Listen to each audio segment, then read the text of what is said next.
नमस्कार। आज सकाळी शेअर मार्केट सुरू झाल्यापासून पहिली 15 मिनिटं तेजी होती, त्यानंतर दिवसभर घसरण मार्केटमध्ये दिसून आलेली आहे।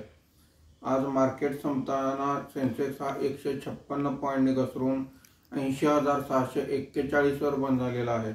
निफ्टी हा 82 पॉईंटने घसरून 24,380 वर बंद झालेला आहे। शेवटच्या एक तासात जास्त घसरण बघण्यास मिळालेली आहे। आजच्या कामकाजामध्ये बीएसई टेक्नॉलॉजी इंडेक्स 0.11% वर आहे। बीएसई ऑटो इंडेक्स फ्लॅट आहे। BSE reality index 3.51%, BSE mid cap index 2.16%, BSE small cap index 2.33% खाली आहेत।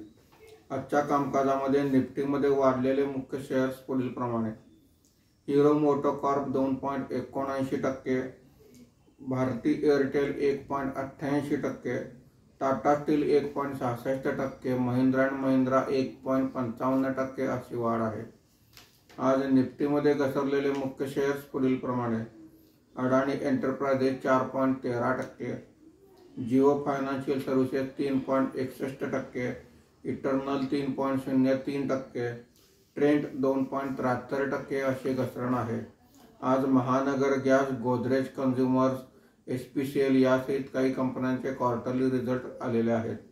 FIIने 3,795 कोटी रुपयांची खरेदी केलेली आहे।